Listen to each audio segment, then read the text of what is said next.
Not the way people think. Not something reckless or dramatic. Just the way my hands started paying attention to her before my head could catch up. The way silence changed shape when she walked into it. I work at a small independent bookstore tucked between a bakery and a closed-down cinema on the edge of town.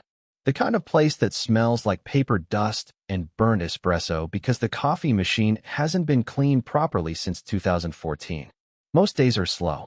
Retirees asking for war memoirs. College kids pretending to read philosophy. She came in on a Tuesday afternoon, rain still clinging to the shoulders of her coat. I noticed her because she didn't look around like most customers do. She moved like she already knew the place, slow, deliberate, fingertips grazing spines as if testing temperature. Mid-40s, maybe older. Dark hair pulled back in a loose knot that was halfway to giving up. No makeup I could see. Just presence. You keep the poetry in alphabetical order? She asked without looking at me. Her voice wasn't soft. It wasn't sharp either. It just landed. Mostly, I said, and immediately hated how that sounded. Mostly. What does that even mean? She glanced over then. Not a full look. Just enough to measure me. It felt like she was checking if I belonged behind the counter or if I was just filling in for someone more competent. She didn't smile. She found what she was looking for on her own. Of course she did. Over the next few weeks, she started coming in regularly. Always late afternoon. Always alone. Sometimes she bought a book. Sometimes she didn't. She'd stand by the window with a paperback open, rain or sun washing over her face, and I'd pretend to reorganize the display near her. I talk too much when I'm nervous. I asked her once if she preferred contemporary or classic poetry. She looked up slowly. Depends who's writing it. I laughed. Too quickly. She didn't. Another day, she brought a stack to the counter. Neruda, Plath, something obscure and out of print. You read all of these? I asked. More than once. A pause. You. Trying to. She tilted her head slightly, like she didn't believe me, but wasn't going to argue. Her name was Layla. I learned that from her card when she paid. She didn't offer it. I didn't ask. The electricity didn't happen all at once. It built in fragments. The day the power went out during a storm, the shop went dim and quiet. The hum of the fridge cut off. The streetlights outside flickered. I was halfway up a ladder, trying to reach a high shelf, when the thunder cracked so loud the whole building shuddered. She didn't flinch. Do you have candles? She asked calmly. In the back, I said, climbing down too fast. My foot slipped on the last rung. Not enough to fall. Enough to look stupid. She steadied the ladder with one hand. Her fingers brushed my wrist. Not by accident. Not exactly. It lasted a second too long. Careful, she said. I nodded, but my throat had closed up. The shop felt smaller without the lights. Closer. The rain tapped against the windows like it was trying to listen. I found 2 candles and set them on the counter. She struck the match. The flame flared between us, lighting the lines around her eyes. Not tired lines. Lived in once. Earned. You don't scare easily, I said. Everyone scares easily, she replied. Some of us just don't show it. The silence after that wasn't empty. It pressed in. I could hear my own breathing. She looked at me like she was waiting for something. Not a move, not a confession. Just honesty. I almost told her she didn't belong here. Not in this dusty shop with its crooked shelves and flickering lights. She felt larger than it. Instead, I said, storm will pass soon. They always do, she answered. But she didn't step away. Her hand was still near mine on the counter. Close enough that I could feel the warmth without touching. Close enough that pulling back would have been obvious. When the lights finally came back on, she blinked once, as if waking up. She bought nothing that day. At the door, she paused, looked over her shoulder, and the way her eyes held mine, steady, knowing, almost amused. I've been replaying that look every night since. She came back 3 days after the storm. The sky was clear this time.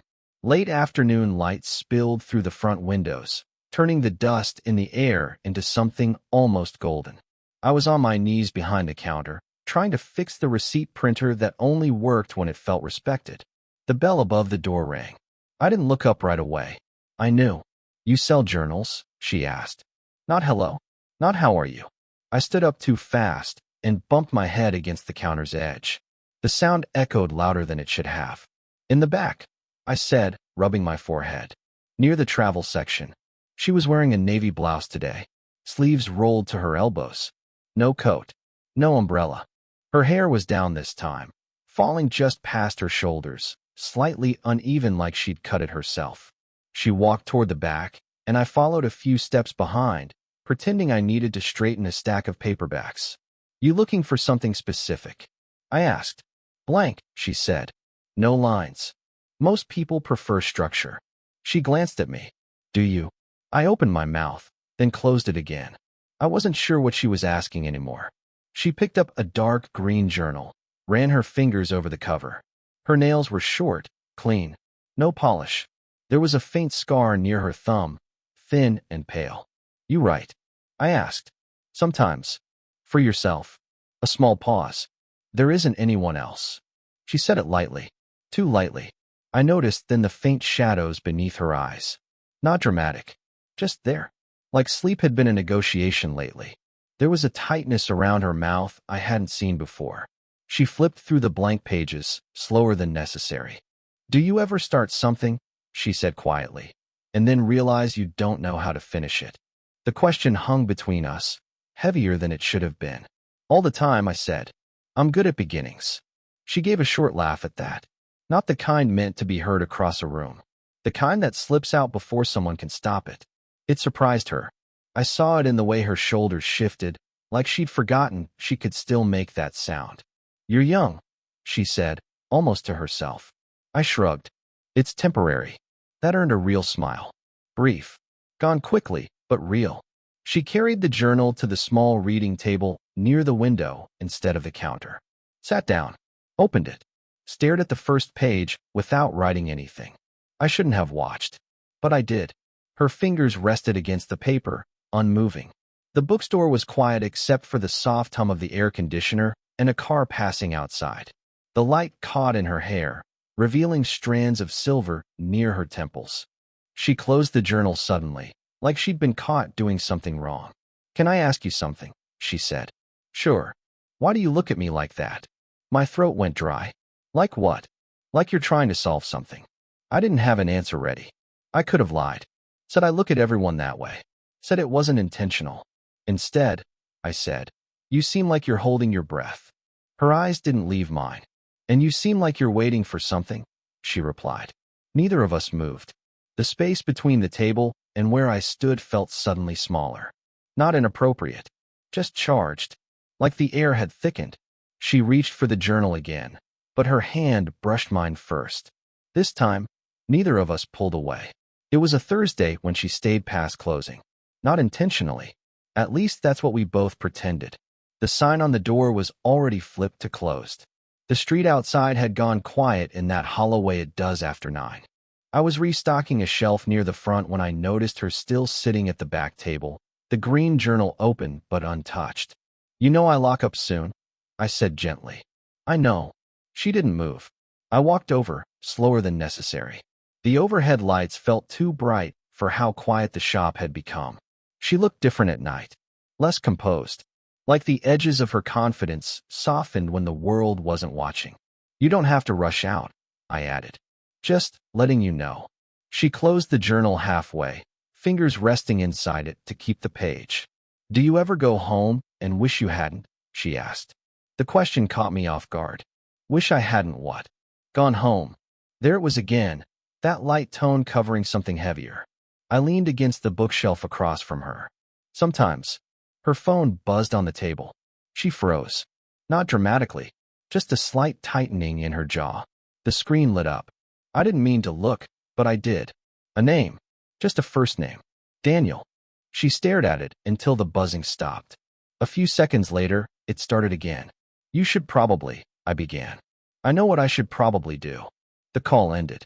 A message came through immediately after. She flipped the phone face down without reading it. Silence pressed in. Is he? I hesitated. Someone important. Her lips curved into something that wasn't a smile. He was. The air felt thinner. She stood up abruptly, knocking the chair slightly off balance. I reached out on instinct, steadying it at the same time she did. Our hands collided against the wood. Too close. She didn't pull back this time. Neither did I. Up close, I could see the faint crease between her brows, like she carried questions she never asked out loud. I could see the tiny silver strands near her temple. I wondered if she knew they were there. He doesn't like that I come here, she said quietly. Why? Because it's new. I swallowed. New isn't illegal. Her eyes searched my face. No, just complicated. The word lingered. There were rules here. Unspoken ones. Age. Timing. Whatever history lived inside that unread message on her phone. You don't owe me explanations, I said, even though part of me wanted every detail. She studied me like she was deciding something. You don't ask for much, she murmured. I'm trying to be respectful. A small exhale left her, almost a laugh. That's what makes this worse. My chest tightened. Makes what worse? She stepped closer, close enough that I could feel the warmth of her through the thin fabric of her blouse. The bookstore lights hummed above us. Outside, a car passed, headlights sweeping briefly across the window like a spotlight. This, she said softly. Her hand lifted, hesitated, then rested against my chest. Not flat, just fingertips, testing. My heart betrayed me immediately. She felt it. Her eyes flickered down, then back up. Something shifted there. Not surprise. Recognition. I wanted to say something steady, mature, something that would make this simple. Instead, I whispered, you don't have to be scared. Her hand trembled slightly against me. I'm not scared, she replied. Her phone buzzed again. This time, neither of us looked away. Her fingers curled slightly into my shirt. And for one suspended second, I thought she was going to close the distance completely. The next time I saw her, it felt different before either of us spoke. The shop was quiet in that late-hour way where even the shelves seemed to listen. No music, just the low hum of the lights and the faint smell of old paper. She stood near the front this time, not at the table, not by the window, like she didn't trust herself to sit. You look tired, I said. She nodded once. Didn't sleep much. I wanted to ask why. I didn't. She held the green journal against her chest like it was something fragile. Her fingers tightened around it, then loosened again. She wasn't looking at the books. She was looking at the floor. We need to talk, she said. The words landed heavier than they should have. I leaned back against the counter, gave her space without moving away. Okay. She finally looked up. Her eyes were steady, but there was something underneath, a kind of quiet unraveling. The kind people hide behind competence and calm. I don't come here just for the books, she said. I didn't respond. Not because I didn't want to. Because anything I said would push us in a direction neither of us had named yet. She took a breath. Let it out slowly. I come because when I'm here, I don't feel like I'm disappearing. The room went still. I watched her throat move as she swallowed. Her shoulders didn't slump. She didn't dramatize it. She just said it, like it had been true for a long time, and she was tired of carrying it alone. I don't know what this is, she continued, and I don't trust myself to define it. I nodded. That felt safer than speaking. She stepped closer, then stopped herself. The space between us felt deliberate now, measured. I tell myself it's harmless, she said, that it's just conversation, just attention. But then I leave here and I feel off, like I've stepped out of my life for an hour and I can't quite get back in. Her hand lifted, then dropped again, a habit of stopping herself mid-motion. I think about you, she admitted. The words came quieter this time. And I don't like that I do. My chest tightened, but I stayed still. Every instinct in me wanted to reach for her, to close the distance she was so carefully maintaining. Instead, I said, you don't owe me anything. She let out a soft, humorless breath. That's the problem. She met my eyes then, really met them. No amusement, no testing, just honesty stripped of polish. You see me, she said, and I don't know what to do with that. The sentence settled between us, heavy and fragile all at once. I'm not asking you to fix anything, she added quickly. I'm not asking for whatever this could turn into. I waited. I just need to know, she said, voice barely above a whisper, that I'm not imagining this. The quiet stretched. The kind of quiet that feels like a held breath. You're not, I said finally. The word felt insufficient. But it was true. Something in her face shifted, not relief. Something more dangerous. Something like permission. She looked away first. This can't keep happening, she said. The way she said it sounded less like a decision and more like a plea. Her fingers tightened around the journal again. If I let this become something, she murmured, I don't know who I lose. She didn't wait for an answer. She turned toward the door, paused with her hand on the handle, then spoke without looking back. I don't trust myself to leave you untouched. She didn't come in for a week. Not that I was counting. The afternoons felt longer. I rearranged the poetry shelf twice, fixed the crooked lamp near the reading table, checked the door every time the bell above it moved, even when it was just wind. On the 8th day, she walked in carrying something that didn't belong in a bookstore. A small, worn envelope. She didn't browse, didn't pretend. She came straight to the counter and set it down between us like it might burn through the wood. I wasn't going to show you this, she said. Her voice was steady, but her fingers weren't. They hovered over the envelope, then pulled back. I didn't touch it. You don't have to. I know. She slid it toward me anyway. Inside was a photograph, faded at the edges. A younger version of her, hair darker, smile wider, head tilted toward a man standing beside her. He had his arm around her shoulders in that easy way people do when they're sure of their place. I felt something tighten in my chest that I didn't have a name for. He died, she said simply. The word didn't shatter. It settled. Car accident. 12 years ago. I looked back at the photo, at the way she leaned into him without hesitation, at the softness in her eyes that I'd only glimpsed once or twice across the counter. You look, I stopped myself. Different, she finished. I nodded. I was, she said. No bitterness. Just fact. She reached into the envelope again and pulled out a folded piece of paper, worn thin from being opened too many times. It's the last thing he wrote me, she said. A note. Nothing dramatic. Just ordinary. She didn't hand it to me. Just held it. I built my life around surviving that, she continued. Around being the woman who handles things. Who doesn't fall apart. Who doesn't need. Her eyes lifted to mine. And then you look at me like I'm still that girl in the picture. I swallowed. I've never seen you as fragile. That's not what I mean. She hesitated, searching for words she didn't seem to trust. You remind me of who I was before everything got divided into before and after. The bookstore felt too small for that sentence. I'm not him, I said quietly. I didn't know why I felt the need to clarify. I know. A faint, almost smile touched her mouth. That's why this is worse. She slid the photograph back into the envelope, but kept it on the counter between us. I told myself I'd never start over, she said. That loving once was enough. The word loving hung there, unguarded. Outside, a car passed. The light moved across her face, catching the silver in her hair. I don't know if I'm drawn to you, she admitted, or to the version of myself I feel when you're around. That one landed deeper than anything else she'd said. I didn't rush to fill the silence. After a moment, I reached out, slowly, and turned the envelope so it faced her again. You don't have to choose tonight, I said. Her eyes flickered down to my hand, then back up. I already did, she whispered. And this time, when her fingers brushed mine, they didn't tremble. It wasn't dramatic. There was no grand return, no breathless confession, no door flung open in the rain.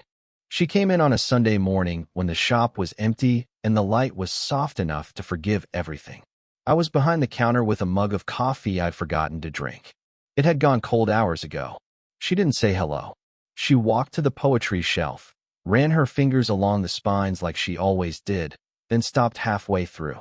I watched her shoulders rise with a slow inhale. Fall again. I told him, she said. I didn't ask who. I told him I couldn't keep answering calls just because I felt guilty for surviving. The words were steady, but her hands weren't. They were clasped in front of her like she was holding something invisible together. And I asked. And he said I've been gone for years. That one didn't sound like it hurt. It sounded like confirmation. She turned to face me fully. No barriers. No tables between us. Just open space and the quiet hum of the building. I've been living like I owed the past my loyalty, she said. Like moving forward would erase what I had. I stepped out from behind the counter, not closing the distance yet. Just standing where she could see I wasn't hiding behind anything. You don't erase something by continuing, I said. Her eyes searched mine, slower this time. Not testing. Measuring. I kept trying to figure out if this was about you, she admitted. If I was just reaching for something reckless to feel alive again. I let that sit. And I asked gently. It's not reckless, she said. It's quiet. It's inconvenient. It doesn't fit neatly anywhere. But it's not reckless. The word quiet hung between us, softer than all the others. She took a step forward. I don't want to pretend this is nothing anymore, she said. But I also don't want it to be a fantasy. It's not, I replied. My voice didn't shake this time. It's just two people standing in a bookstore on a Sunday. A faint smile touched her mouth. That sounds smaller than it feels. Maybe small is good. She stood close enough now that I could see the faint crease near her left eye when she narrowed it slightly. Close enough to feel the warmth from her skin without reaching. I'm not promising forever, she said. I'm not asking for it. I don't move fast. I know. Silence settled around us, but it wasn't heavy anymore. It felt chosen. Her hand lifted, slower than before. Not hesitant, just careful. She rested her palm lightly against my chest again, over my heartbeat. It didn't race this time. I raised my hand and covered hers. No tightening, no pulling, just contact. She exhaled, and her forehead leaned forward until it rested briefly against my shoulder. Not dramatic, not desperate, just tired in a way that trusted me enough to show it. We stood there like that, surrounded by shelves and dust and the smell of paper. No witnesses, no declarations, just the quiet understanding that neither of us was leaving. And for the first time since she walked through that door weeks ago, the silence didn't feel like something we had to survive. It's been 8 months. I still work at the bookstore. The receipt printer still only behaves when it feels respected. The coffee still goes cold if I get distracted. Some things don't change. But I do. She does. We never announced anything. There was no moment where the world shifted and labeled us. It happened in smaller ways. She started leaving her journal behind the counter when she ran errands, like she trusted it there. I started keeping the poetry shelf exactly how she likes it, even when customers mess it up. She brings lunch sometimes. I pretend not to wait for it. We don't fill every silence anymore. That might be the biggest difference. In the beginning, silence felt dangerous. Like if we stopped talking, the truth would spill out and demand something from us. Now it feels earned. We sit at the small table by the window after closing, shoulders almost touching, watching the streetlights blink on one by one. Sometimes she writes. Sometimes she just sits there, hands wrapped around a cup of tea, staring at nothing in particular. She laughs more now. Not loudly, not constantly, but freely. The kind of laugh that doesn't check who's listening first. And I've learned to stop trying to solve her. That was my mistake at the start. Thinking if I looked closely enough, I could understand every quiet shift in her expression. I don't need to anymore. She tells me when something hurts. She tells me when a memory sneaks up on her. She even says his name sometimes, and it doesn't feel like competition. It feels like history, like a chapter that mattered. I don't resent that. I think love, real love, isn't about replacing what came before.